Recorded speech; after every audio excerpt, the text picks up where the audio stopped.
gentlemen, boys and girls, we have the yet another edition of the Off the Dome Show, featuring one of your co-hosts, Thomas Brown Jr. We got Brock Vieira, our co-host, joining us pretty soon. He's going to give us the best he got.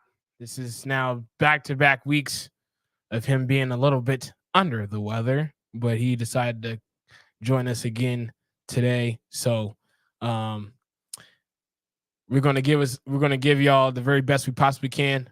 Thank y'all for tuning in. Again, as y'all see on the bottom of the screen, like, share, and subscribe, and follow us on any and all social media platforms at TOTD Show.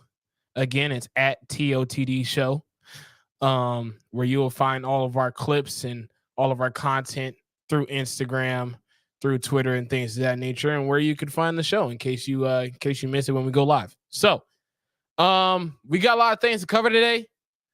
Oh boy, did the NFL do a number with the release of the schedule this year, man? They did one good number with the matchups we got coming up on this NFL season. We got our predictions for the conference finals going on in the NBA. It's going to be very entertaining to give our thoughts on that. We'll also talk about our favorite childhood shows that we grow up watching. So hopefully some of y'all can relate to, and y'all can let us in on some of y'all favorite ones.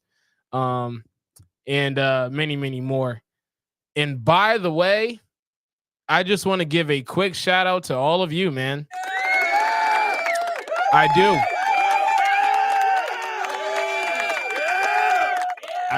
I shared this with Brock earlier on today. I was like, ain't this crazy that next week is about to be episode 10 already? Episode 10 of the Off the Dome Show next week, man. I am very excited. Wouldn't be the case without you guys tuning in, supporting us, and enjoying the grind, being a part of the grind with us. We really greatly appreciate it. And keep it coming, man. And so, shout out to all of us, man. We're doing a great number. Man. Okay. Where must we start? Okay, so unless you've been living under a rock, the NFL schedule was officially released on Wednesday, this past Wednesday, in its totality. And man, I don't even know where to start. Let's look at week 1. Okay, week 1 sounds crazy within itself. It starts off in Arrowhead, Kansas City going up against Baltimore. Rematch of the AFC Championship game of last year. Which, man, oh man, that's going to be something within itself. Back-to-back Super Bowl champions in the Kansas City Chiefs facing an not an old foe. I'll tell you that much. This is definitely something that that's going to be very intriguing, especially as we look at some of the off seasons for a Kansas City, for a Baltimore Ravens roster. Baltimore did upgrade a little bit as far as their defense. Also lost some pieces on defense, losing a Geno Stone and things of that nature. To note, you got Kansas City, who upgraded at wide receiver with Hollywood Brown, with an Xavier Worthy, and you still got Patrick Mahomes and Travis Kelce and Andy Reid and Nick Bolton and Chris Jones. I mean, the list really goes on and on. We talk about the star power in that matchup, and that's to open up the season, which is going to be very, very exciting. Then it's like from there, it's just matchup after matchup in just week one alone that's going to be incredibly intriguing. One of them being the rematch of the NFC wildcard game between the Rams and the Detroit Lions, which I think is going to be even better than it was last year because the rosters have improved. Which I think is going to be a treat for all of us to see for sure. So you have that matchup. Plus, with Jared Goff being paid, this is an opportunity already to show, if the money was legitimate or not. We'll find that in week one. We'll find that out in week one. We got a lot of revenge games as well. We have a lovely former New York Giant that joined Philly during the offseason in Saquon Barkley. That will be our starting running back going up against the Giants. That'll be a lot of fun. Speaking of the Giants, they'll be going against Carolina when they're in Germany after a trade that involved Brian Burns. That's going to be a revenge game within itself. We got a Kirk Cousins returning to Minnesota matchup, which should be very entertaining. Let's see if we're going to be hearing Kurt Cobain's or Michael Penix Jr. chants when that game is all said and done. We got Patrick Queen going up against Baltimore twice this year, which should be entertaining within itself. I can really go on and on about almost every single matchup that we have on this upcoming season. It's very impressive on how the league decided to dial this one up in particular for this year, because now more than ever before, there's a lot more streamed games. There's some Netflix games going on. We got some Peacock games going on. And I think it just goes to show you how global the NFL continues to grow to be, number one. And number two, it just shows, man, this is still the biggest money. This is still the biggest money maker there is. It's going to be interesting to see how this season turns out. Last year, we had a record-setting amount of quarterbacks starting for NFL teams last year. Let's hope that we don't repeat that, because that did not show for great television at all. Like watching the Titans and the Pittsburgh Steelers on Thursday night, just not a thing. Let's not do that again. So you have that. Obviously we have, again, the Chiefs, who are back-to-back Super Bowl champions that are looking to have a 3-peat, which is something that has been done since the New England Patriot days in that dynastic run. It really goes on and on, man, about how great of a year this will be. This will shape up to be a lot of improved rosters. We got the only team that didn't get a single primetime game, and not surprisingly so, because they need to get their shit together, is the Carolina Panthers. I'm sorry. Carolina Panthers, they're not appealing enough for these networks to show y'all on these primetime games. And you know what? I don't blame them. You pay to have the best of the best out there on a weekly basis. Or to have some type of intrigue before watching the game. And Carolina does not have that right now, and that is okay. I think we all can agree that these Carolina Panthers are obviously a rebuilding team that is going to need to show the wider audience that they have improved, that they have gotten better, that there is hope in Carolina with Bryce Young at quarterback. Before we can start integrating them back into that prime time spotlight. But until then, they're cool right being where they are at 1 o'clock and 4:25, which is totally fine. So looking forward to that as well. We also got a Monday nighter between the New York Jets and the San Francisco 49ers, which is giving deja vu vibes already because the last time the New York Jets started the year on Monday night, it ended with a win, but it also ended with their quarterback in Aaron Rodgers tearing his Achilles and then having a whole saga about him trying to return within the same season and all that other nonsense. And I'm not going to revisit that again. But that's neither here nor there. We got a game in Brazil involving the Philadelphia Eagles and the Green Bay Packers, along with week 1, which will be on a Friday. So that'll be interesting to see how that turns out. I believe that's the first game ever in Brazil, if I'm not mistaken. So that'll be pretty cool to watch that.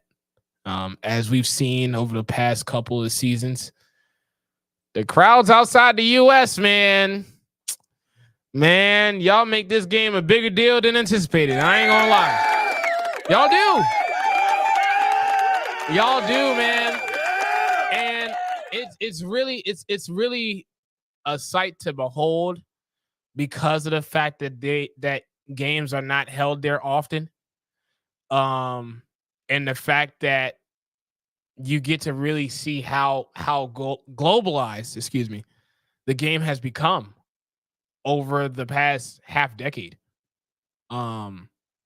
Which is kind of crazy to say, given that, for years we talked about what life would be like if we didn't have Tom Brady in the NFL, what life would be like if we didn't have Peyton Manning in the NFL, how life would be like if we didn't have Drew Brees in the NFL. The list goes on and on. All of our childhood favorites from the early 2000s, mid 2000s. Just being able to really sit there and be like, what does this look like? And to see the league actually grow to this point is fantastic. So the Brazil game is going to be awesome. I hope that Philly better win that game. Let's hope they do. Hey, look, and by the way, if that game can end in a shootout, that would be fantastic. Fantastic. To open up the season, that would be great. We also have a battle of Texas between the Houston Texans and the Dallas Cowboys towards the latter part of the year. As y'all have seen over the past few months or so, Micah Parsons and CJ Stroud is pure comedy. And I think, if I'm not mistaken, this will be the first time that they ever played against each other during the regular season. So being able to watch that for the first time will be pretty cool. But I mean, hey, man, I gotta say, man, the NFL did a good one on this one, man. I ain't gonna lie. They really did. They really did.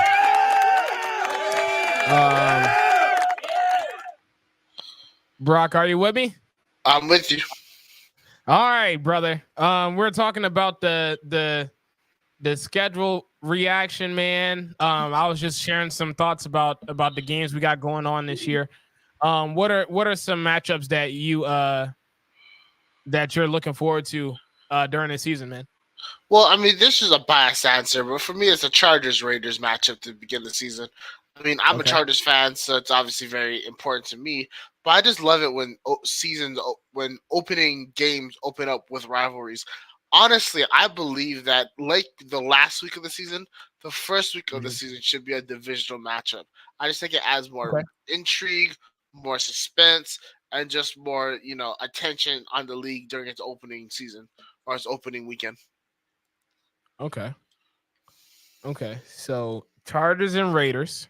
Yeah, Oh, that's I it. I didn't even mention the Chargers and Ravens that'll be going on, I believe, week 13, if I'm not mistaken, on Monday night. That's going to be a latter part of the year as well. I'm very excited for that one. That's gonna be a lot of fun. Um, man, I'm trying to think, man. Is there some other ones? I talked about the revenge games. There's a lot more revenge games this year than I thought. I ain't gonna lie. This would also be the first year that Derek Carr would go against the Raiders. Um, who would have thought we would ever see that one? Yeah, right. We got that coming up for the first time. I'm trying to think, man. The list really goes on, and the amount of playoff rematches that we have this year, I think, is also great as well. We got a Super Bowl rematch in week 7 between the 49ers and the Chiefs. Let's find out on this next episode of Dragon Ball Z if Rashee Rice is going to be on the team or not. But you have that element too. You have, man, the Chicago Bears being relevant. How about that? That's something for great news. I don't think I've been able to say that in the last 10 years of my life. It's been a while. It's been a while. And it'll be interesting to see how Caleb Williams, Rome Odunze, Keenan Allen, DJ Moore, DeAndre Swift, how that offense is going to turn out in Chicago. And let's find out if they're going to need a new head coach by the time we get to Thanksgiving or not. Because that will be let's not forget there are some coaches on the hot seat this year for sure. Facts. There's definitely some coaches on the hot seat. Matt Eberflus is one of them. Yep, yeah, he is. In Chicago. I might have to go with my team as well in Philly. Nick Sirianni. He was on the hot seat last year. Which I know that. Hey, look, I'm aware of that. Now I've had the whole offseason to really digest it. I am aware that it shouldn't have been all on him, but we will find out if last year was an anomaly or this has really been the glaring show that is the Nick Sirianni tenure in Philly. So believe it or not, he's on the hot seat as well. Mike McCarthy in Dallas. We got a lot of eyebrows on you, buddy. I ain't gonna lie. I mean, but you know what? It's a short list this year. I think if any other head coach is in the hot seat, y'all honestly are just reaching. Like, I don't know how many years we have to keep saying that Mike Tomlin's in the hot seat, but whatever. Yeah. Do you have any? I know you love to fire coaches, Brock. What are some coaches that you think are on the hot seat real fast? Dennis Allen for sure is my number one. Oh, how can I forget? Okay. Yeah, I mean, I think the problem is with New Orleans is that Gail Benson doesn't want to fire people, and I get it because she inherited the team from her husband Tom, and it's all been kumbaya so far. But we're in the post Sean Payton era, and it's time for the Saints to move away fully from the Sean Payton era. I'm talking about a new GM and a new head coach, someone that's unaffiliated with Sean Payton. The team needs a full rebuild. They've been doing a rebuild for quite a while. They've been surviving off, the whole, how do you say, like, restructuring deal, and it's really bitten them in the behind, as in the case of them losing CJ Gardner-Johnson, amongst many other players, and it's time to blow it up. Derek Carr is on an awful contract. There really is no future with him because you know what he provides, and currently your roster does not support what he provides, nor does the Right. coaching staff.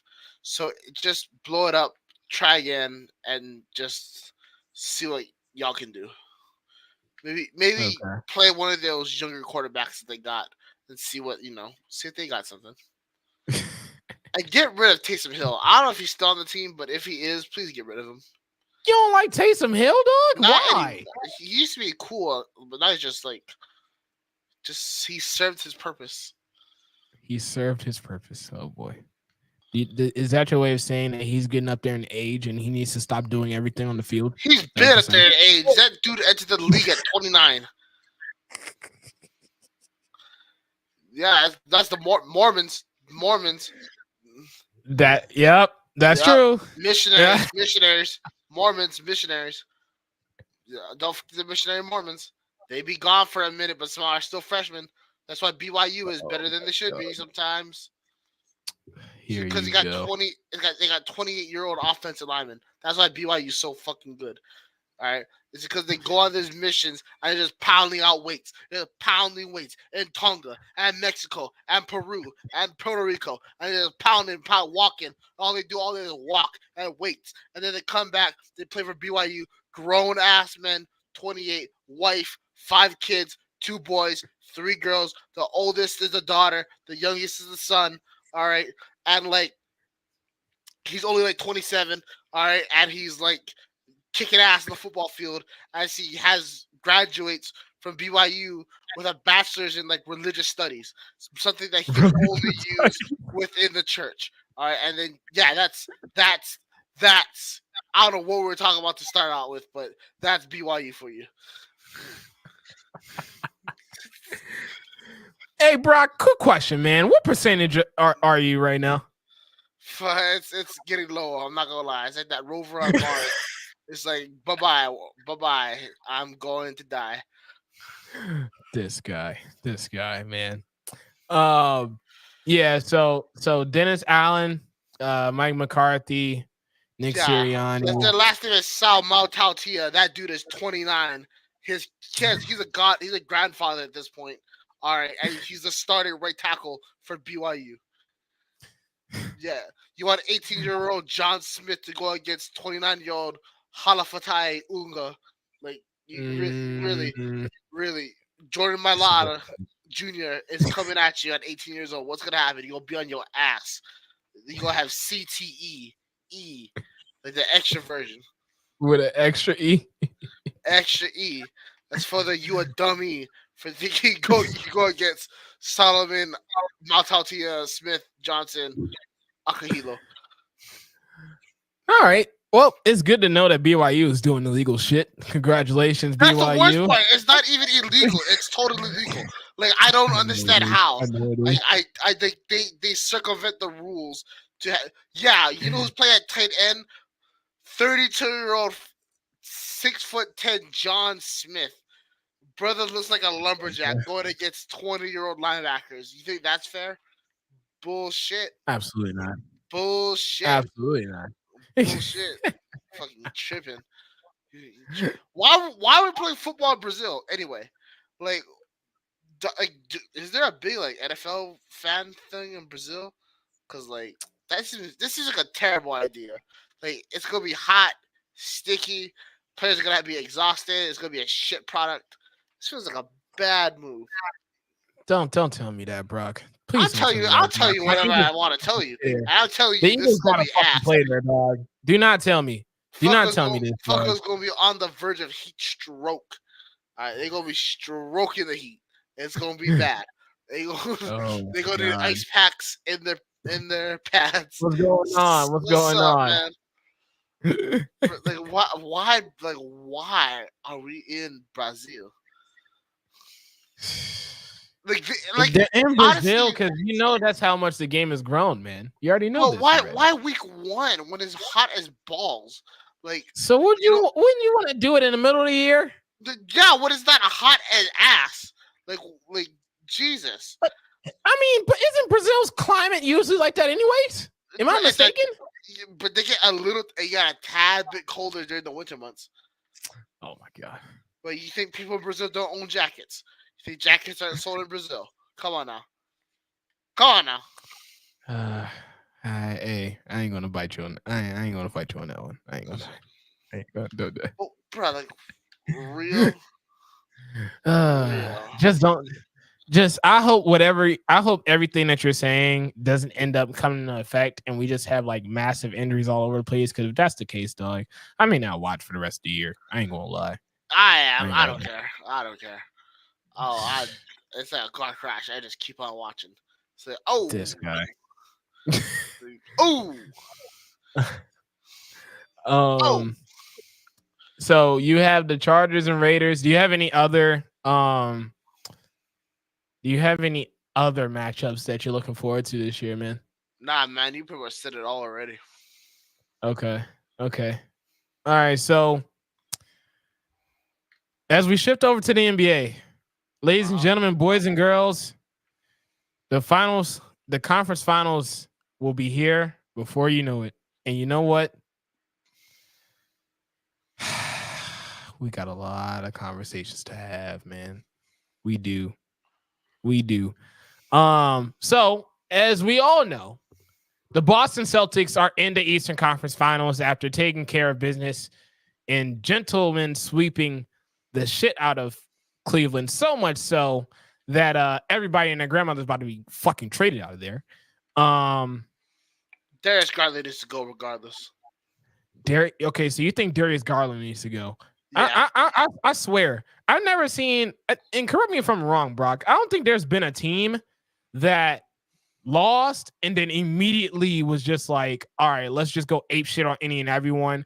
I've never seen so many reports go to my phone about like, oh, Donovan Mitchell doesn't want to be there. He doesn't like anything that they're doing. Oh, they're mad at Jared Allen because he didn't play. Oh, Darius Garland, like the coach is gonna be gone. I'm like, yo, dog, y'all just lost like 2 days ago. Y'all couldn't wait this out. Nope. Shit. No, sir. Fuck. But you have Garland leaving. Why is that? Bro, you have Garland leaving instead of Donovan Mitchell? Yeah, bro, who do you want? Donovan Mitchell or Garland? Like, dead ass. I know who I want, but who's fit to stay? Who's fit to stay in Cleveland exactly? Is the motherfucker that scores. That's who's fit to stay in Cleveland. Like shit, how's that even? What do you mean? That's not even a question. Oh, I want the Brada dropping 44. I want the Brada dropping 14. 44. 44. Like thou is greater than art thou, or some shit like that. Whatever it means. All is get me to score. Like fuck. Like goddamn. Like shit. But you know why Garland is dropping 14? Why? You know why he's dropping 14? No. Say what? I want to hear this. Why is Garland only dropping a measly 14? Okay, so what's going on, brother? Oh God. Okay, that's a graphic. What was that? I didn't see it. I have no idea.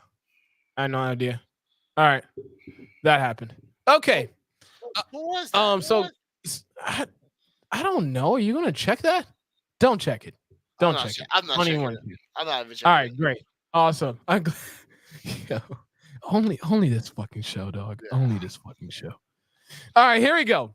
So Garland only produces as much as he does because you got to remember, right? Before Donovan Mitchell got there, it was boom. We're gonna have Garland at point. He's gonna be our primary option. We're gonna have Mobley as our secondary option. Then we have Jared Allen, and that was it. Like there was a clear discrepancy on who was who and what role everybody was going to play in. Right. So with Darius Garland, there was a lot more freedom there. Then Donovan Mitchell gets there, and now it's like, all right, I'm gonna let y'all score before I get mine. But every time that happens, Darius Garland is going 3 for 14 from the field, not getting to the free throw line because he keeps getting in the way of the offense that's being led by Donovan Mitchell. The list really goes on and on, right? So Garland would love to drop 30 plus a night. That's just not where the offense has been. That's why we do need to figure out who stays or who goes. Because if you really want to go off of the fact that you want to hold Donovan Mitchell hostage, which that's pretty much what it is. Let's be real. I don't think Donovan Mitchell or anybody with a sane mind would want to be in Cleveland for a long period of time. But hey, what do I know? Unless you want to hold Donovan Mitchell hostage, what are we? What's the purpose of having Donovan Mitchell there where you already know what you had from Garland? Donovan Mitchell played in like the cities of no hose. Like, oh my god, Utah. like Utah and Cleveland. Like, what does the selection look like in Utah? What does the selection look like in Salt Lake City and Cleveland? Oh my god! No wonder I would want to leave too. Okay. So you know he's not going to stay there. So you know he's not going to stay there. Would you stay there? No, I just said that. I'm not staying there. Come on. You already know that. So that's what I'm saying. So I think Garland would have to stay. I probably got like weird moles and shit. It's fucking stupid. Fucked up teeth.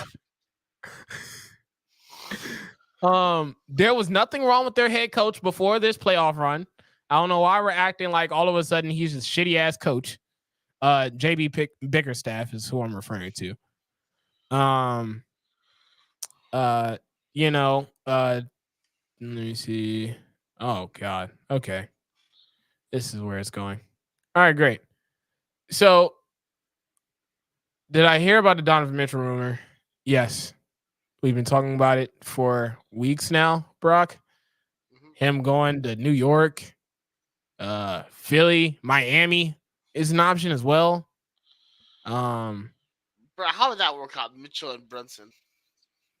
You and me both. I don't think that would ever work. I don't think so either. I don't think that would ever work. I think both are too ball dominant. Yeah. So so you lose that. And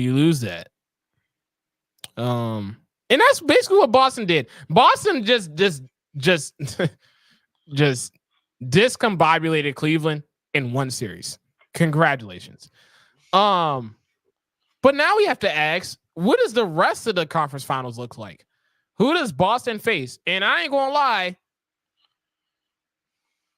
I think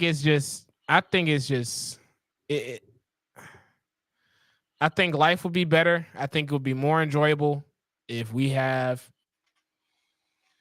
New York and Boston in the conference finals, man. I just think it's meant to be. It's got to happen.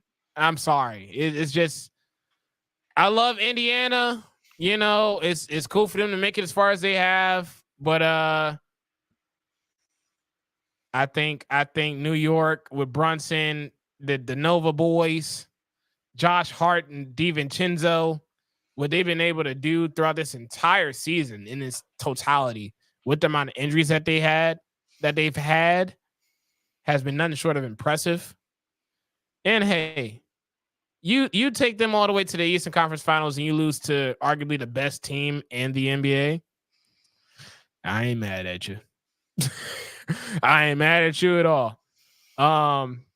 So who do you have between the Knicks and Pacers? I know they got a very pivotal game tonight. Who do you think heads over to the conference finals in that matchup? I think Knicks do, but in 7, I don't see them. Yeah. Yeah. Okay, so you got Knicks in 7. All right. You don't see them getting it done and knocking it out the way? I don't actually. For some reason, what's the hesitancy?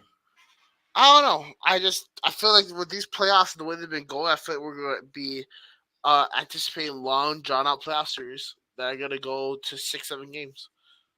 Okay. So you got Knicks in 7. All right. So we got Knicks in Boston, Eastern Conference Finals. Then we switch over to the West. Which, oh my God, what the fuck is going on? Fucking Dallas is leading the Thunder in their series. Then we got a game 7 on Sunday after I don't know what the fuck happened last night in Minnesota. So we got two series that have yet to be decided yet. I have Denver and I ain't gonna lie, dog. Thunder's starting to show why they can't make it, man. I want them to so bad. Too young, too inexperienced. Yeah, I see, and it's showing. It is showing. And you know what? I mean, it would fucking suck because they were the number 1 team in the West. But I mean, hey, to get this far, even after being a play-in team last year, I think would be a success in my honest opinion, all things considered. I just hope it doesn't go down this way. Yeah. I just hope. We got to have a game 7. Give me a game 7 for both. If it goes down to a game 7, give me Dallas and Denver in the conference finals. Yep, I agree. I agree wholeheartedly with that. Yeah, so I love Edwards. I love the story that's going on in Minnesota. Obviously, with them tormenting Denver last night, should give me more credence to say that it should be Minnesota. But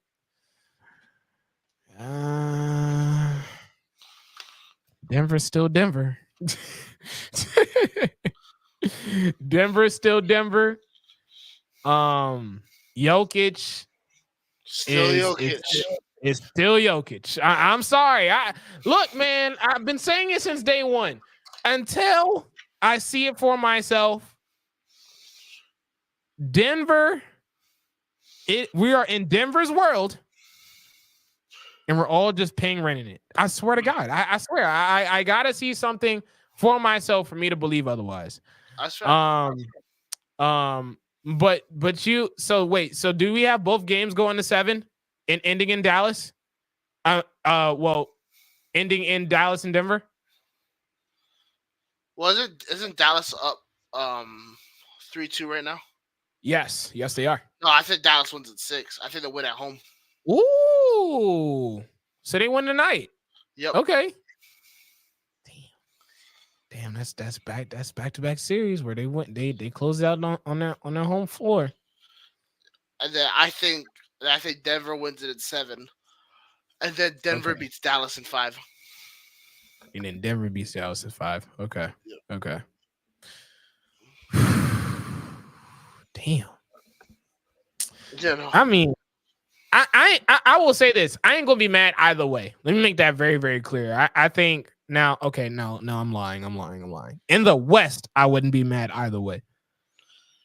I don't think it would pose for entertaining television to see Boston and Indiana in the conference finals. I love Hallie as much as the next guy. I really do. But nah. Just knowing that Boston is just going to sit up there and wipe the floor with them ultimately in 5 or 6 games or a clean sweep, it's not fun. Not fun at all. So you have those two. Okay. So Denver will be in the NBA Finals against, it looks like, Boston in your eyes?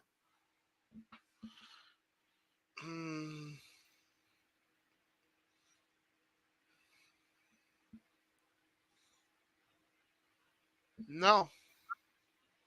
Ooh. New York and Denver? I think it's New York and Denver. I think the Knicks get it done.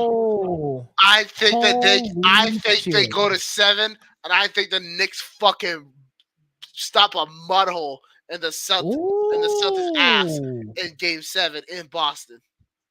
Really? Yup. I think Brunson's going for 60 in Game 7. Oh man. Oh man. I bet Brown and Tatum combined don't even have 30. Ooh. Ooh. Like averaging throughout the series? No, like in Game 7. Or in game 7. Okay. Oh my God. So you got that game going to 7. Shit. Wow. Okay. Okay. New York and fucking Denver. I would have never thought that sentence would come out of your mouth at all. I ain't gonna lie. That's fair. Wow. Alrighty. You know what's so funny? For someone that's been talking shit about Thibodeau all year long, for you to find a way to still have them in the NBA finals says a lot, Brock. I like the maturity out of you, man. Yeah, but I mean, they're still not gonna fucking win it. Like, let's not take the piss here. There's levels to this, and even if it was the T Wolves that was in the finals or the Mavs, it's the West winning it, no matter what, or even OKC, it's the West, winning it. It's the West that takes it. Okay. Yeah. Okay. All right. Cool. So we have that. I have Boston, New York. I have Denver and Dallas. I have Boston and Denver in the finals. I'm very hesitant on that myself. I ain't gonna lie. Very hesitant on that one, but that's okay. Bro, Al Horford can't jump for shit anymore. Man, we've been saying that for the last 3 years, though. And he still can't jump for shit. He still can't jump for shit, but he still finds a way to have 30. Have 30 what? 30 fucking aches and pains in the body because you're so old? Like 30 what? Yo, didn't he have like a 20 reasons for him to say 30 different ways for him to say that he's Puerto Rican, like, or Dominican, or whatever he is? Like, come on now. 30 what? 30 what? Oh man, he could still put up points, man. He can still put up points. And here is something to note as well. You also do get Porzingis back, God willing, because the Boston Celtics do play a different type of basketball when Porzingis is out there. Yeah. So hopefully that comes into fray as well. He needs to get his body right, dog. I swear, this is like the 5th to 6th straight year of him just not finishing the season because he's not healthy. He's starting to get into that Kawhi category. Nobody just want to talk about it as much, but that's okay. It's fine. So yeah, well, I mean, how much can you expect from him considering what he's coming back from?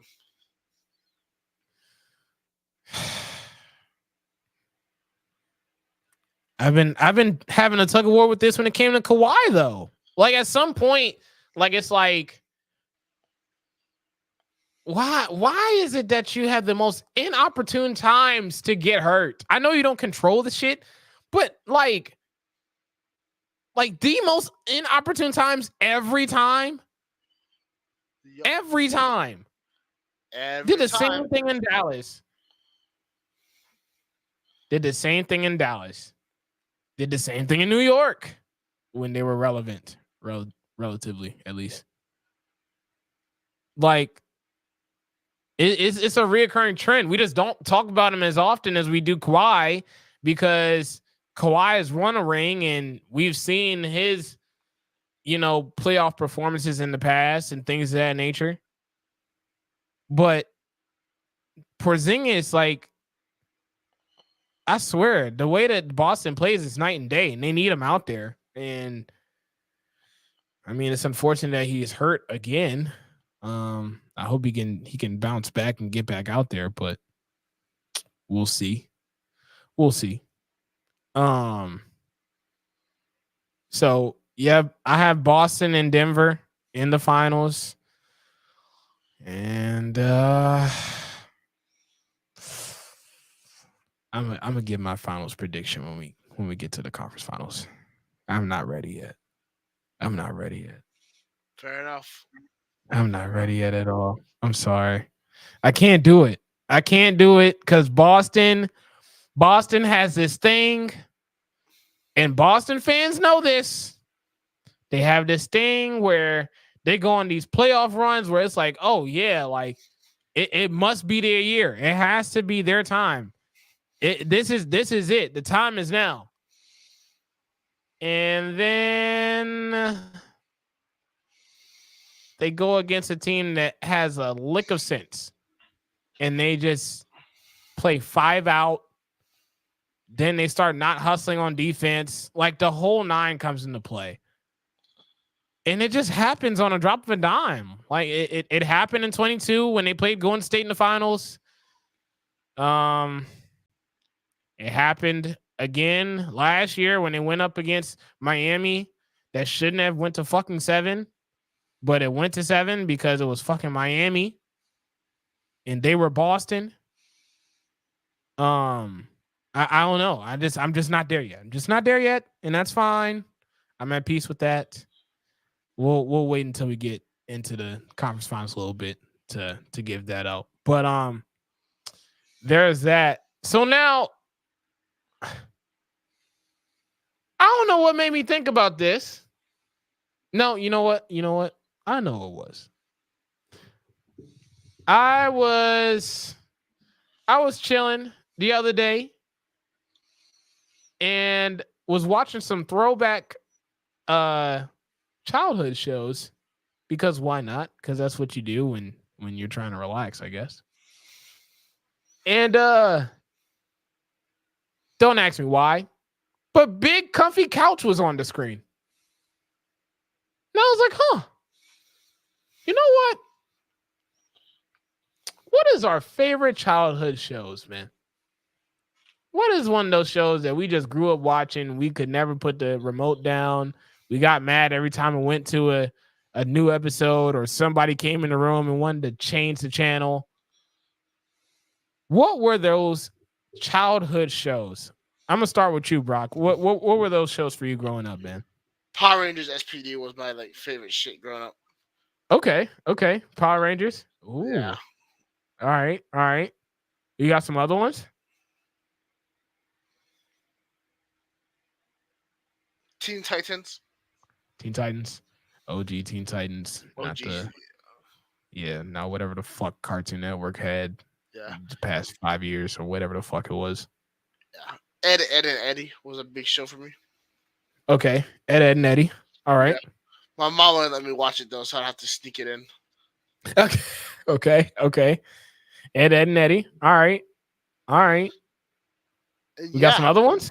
No, it's kind of That's it? That's about it? Come on, Brock. Ain't no way. That's all I can remember.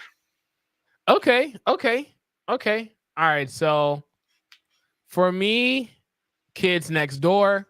That was a good one. This was on at 2:00 in the morning. I remember on Disney Channel, but Static Shock was a good one for me. Danny Phantom was a good one. Ooh, I ain't gonna lie. SpongeBob was still a thing. SpongeBob was definitely a thing for me. Damn. There's some other ones out there. Kim Possible was another one. Jake Long, the American Dragon. That was another one. That's Disney. This is all Disney right now. The Proud Family was another good one.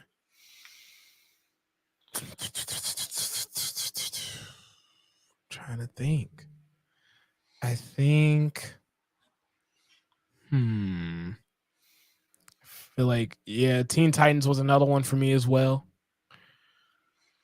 Teen Titans was another one for me. Ooh. I really want to say that's about it. That is about it. Only had Wizards of Waverly Place was a thing too. That did happen. I like all the hoes on Nickelodeon and Disney Channel. I thought they were all. What the fuck, Brock? I What thought do they're all. you mean? They're all hot. They were like all hot. Okay, give me the names. All of them. Oh, all of them. But they're all hot in their own like weird, unique way. You know, okay, all right. Some of them were just. Some of them were just banging. Okay, Victoria Justice. Body. Okay, Ariana Grande, as we all grow to know and love. Yeah, but she had a weird accent, so I have like mixed feelings about her. Okay. Oh, that's interesting. Jeanette McCurdy. Baddie. But Okay, Miranda Cosgrove. She got mad issues. It's like All American Housewife baddie. Who? All American Housewife. Like, Who is that? Like she's like a killer in bed, and also she'll make you like really good pancakes. Who is that? Jeanette? No, Miranda. Miranda. Okay, Miranda. I was about to say, wow. What's some other ones? The fact that I'm giving out their actual names is kind of crazy. You just said all of them. Yep. All of them? There wasn't one that was like, how'd you even make it to television? No? Not on Nickelodeon as far as I can remember. Okay. Huh. We got a solid lineup, man. For those that are watching, man, let us know some of y'all childhood favorite shows, man. Very curious to know. Lastly, before we get out of here, man, and don't ask me why this crossed my mind, but I gotta ask this because I feel like it's needed, and we just keep acting like it's not a thing. Okay. What makes a great man/woman in a relationship? Now, I thought we wasn't rehashing the whole dating thing since like episode 2, but here we are again. So, Brock, what are the qualities? What are the traits that make a great man or woman in a relationship, man? In your eyes? Number one, they don't have children. That they don't have children. Interesting. Right. Okay. Because that's an extra layer dynamic that is already very difficult to get over just by itself. Okay. So they don't have children. There has to be trustworthiness. Okay. Has to be open communication. Mm. There has to be affection. How soon is the affection, though? Quickly, but not too quickly. maybe like. What? Give me the time frame. 20 hours. 20. We just met. Don't know shit about you already. Yep. Fuck it.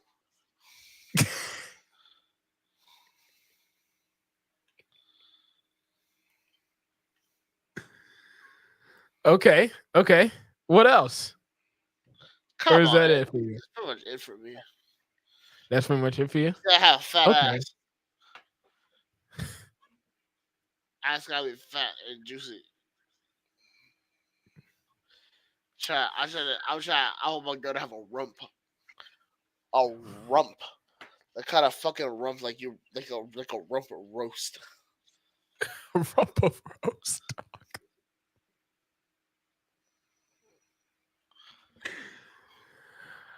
Oh my god. Let me make something very, very clear to y'all in case y'all missed it. Ladies and gentlemen, boys and girls, it is clear. Brock Vieira is not 100%. I repeat, Brock Vieira is not 100%. But I love it. It's probably the delusions or the dehydration, but that's how I feel. All right, so that's about it for you said? Yes, sir. Okay. I think for me, I think for me, I think for both parties, the element of having great communication is very important. Um, being able to being able to have both parties provide that comfortability in that communication as well is definitely important. Especially when we're trying to get to know one another and understand one another. I think that's very vital. Um, and I think, and this is something that you don't. I don't think there should be an expectation well, not immediately, um, but to a certain extent, which would be the element of understanding um space, that there's a time and place for any and everything. I know that's kind of cheesy to say, but it is the truth. um Being able to have the awareness to understand, in certain cases they may not want to be bothered or may not want to talk, or whatever the case may be. um and being able to actually communicate that on a consistent level, so that way there's no miscommunication or misconceptions, is very important. um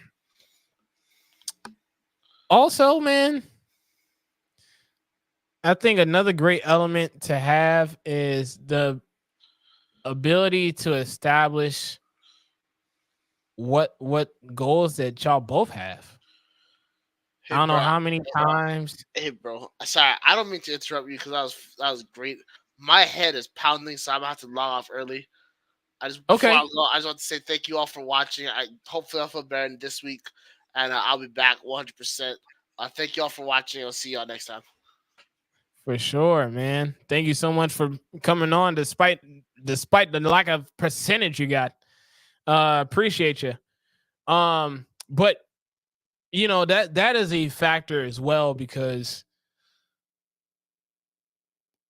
a lot of times I think we have a tendency to forget how important it is to understand, okay, this isn't necessarily a great time to have this conversation, or I'm not too comfortable addressing this right now. um Being able to really tell it exactly how you feel at that moment in time. And again, it goes hand in hand, because if you had that comfortability to openly express that, then life does become a lot easier for both parties, obviously. um you know but just being able to really have an understanding of, hey, okay, what are some goals that we have for ourselves for this relationship, so that we can really work this out, is very vital as well. Because look, especially if you're in a legitimate relationship, um you're going to have cases where you have your career, she has her career, and y'all have to find a way to still make sure that y'all can work that out on an efficient manner, and consistently, which isn't the easiest thing to do. um like I said, it all goes back to communication, um and being able to have that open dialogue on a consistent basis. It goes a long way.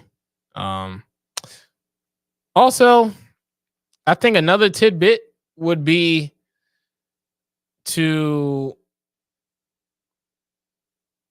actually tend tend to one another in terms of what y'all actually need at that moment in time, because not everybody is going to be at a certain level when you meet them, or you get in touch with them, or you talk with them. So it's imperative that you have an understanding about literally meeting each other where you are, so that way y'all can also understand each other at a deeper level. um you know, because I think that's another element too that people miss, that, we are all coming from different backgrounds, different upbringings, different experiences, where it's literally like, okay, I'm not exposed to this. I'm never been used to this type of lifestyle before, or I'm not used to this experience, or not used to this, not used to that. Um, it's important to really express that amongst one another, because if you don't, then you're just leaving the chance for anything to transpire, and that's never good. So, yeah, and then obviously, man, another element too is it's one thing to always express how much you love and appreciate your significant other, but to show it too. I know everybody wants to hit the love language button and woo woo woo. Um, being able to, you know, hey, I was at the store today. Obviously, don't have much, but I thought of you and I decided to get this for you. Here you go. Boom. And you know what I'm saying? If they're into that kind of stuff, because that's another thing too, when it comes to learning about your partner, understanding that, there are certain things that they like and don't like that you typically are accustomed to doing, that, hey, it's just not their thing. Or it may not be your thing. So, having to understand that aspect is important as well. And most importantly, above and this is another factor too, is the ability to sacrifice as well. Because I think what we miss a lot of times is that we get into these relationships and we forget about all that goes into it, right? Brock is very particular about what he wants his woman to be. Um, I am to a certain extent as well. Um, However, like when it comes to the whole kid thing, that's not really something that I take into account. It is 2024. That's just the way of life. Kind of. But that's neat. Either way, I don't even factor that in, but that's just me personally. Um, but just understanding that you're gonna have to make some sacrifices if that's what you're deciding to do, because your typical day-to-day routine does change. If that's really where, if you really want to make it work, there's certain things that will have to change. To my guys out there, you know, you being on the game with the boys, like, that may change a little bit. That may not happen as often or as frequent. Um, for the ladies out there, you know, y'all going out on the time. That may not always be the case. You know what I'm saying? So the list really goes on, and it may seem small. Like, everything I'm saying seems small, but it's a huge factor is why relationships work or don't. So, you know, I know I don't have all the experience in the world at 22, but I know a thing or two. And trust me, it's definitely needed. And everything I'm saying to y'all, I'm applying myself to the best of my ability, that is. So don't think that this is a oh, holier than thou, oh, I'm here and y'all are there sort of vibe. That's not where I'm going with this. But yeah, that's literally that's I think in a nutshell is being a is what makes a great man or woman in a relationship. Um and it goes a long way. Those small things really do go a long way. And this is regardless of what standing y'all are at, whether it's financially, um, you know, or whatever the case may be. Like, it will always be there. Um, as long as y'all continue to remain consistent and continue to communicate properly and continue to love on one another the way that y'all supposed to, the way that y'all have expressed to one another how y'all would like to be loved, however the case may be. It's very important, man. It goes a long way. And like I said, it's the small things, but the small things become very big. So yeah, just wanted to let y'all in on that one. Thank y'all so much for tuning in on the show. But before we get out of here, we got some lovely commercials heading your way. Check them out. Streetwear is not dead. The next wave of black fashion comes out of the Bronx, New York. Rich Kid Clothing, picking up where FUBU, Rocawear, and Kyle Kanai left off. Rich Kid is for the next generation of Get Fly fashion heads. Use promo code MELLOW23 for 15% off your next order. And for orders over $100, there is free shipping. Again, use promo code MELLOW23 for 15% off your next order. In 2006, we founded Yeti Coolers with a simple mission: build a cooler we use every day if it existed. One that was built for the serious outdoor enthusiasts rather than for mass discount retailers. One that could take the abuse we knew we'd put it through, out in the field and on the water. One that simply wouldn't break. We decided early on that production innovation would come from necessity and first-hand experience, not from market research and data analysis. Today, Yeti products perform when it matters most. Whether that be an excursion into the remote Alaskan wilderness, chasing redfish on the Gold Coast, or just getting together with friends in the backyard, we make gear that helps you stay out longer, travel farther, and live harder. # built for the wild. All right. Well, ladies and gentlemen, boys and girls, this has been yet another episode of the Off the Dome Show. Shout out to everybody that's been able to tune in and watch us on today's episode, man. Shout out to y'all, man. It is always a pleasure. Again, we do this every Friday, 1 p.m. Eastern time.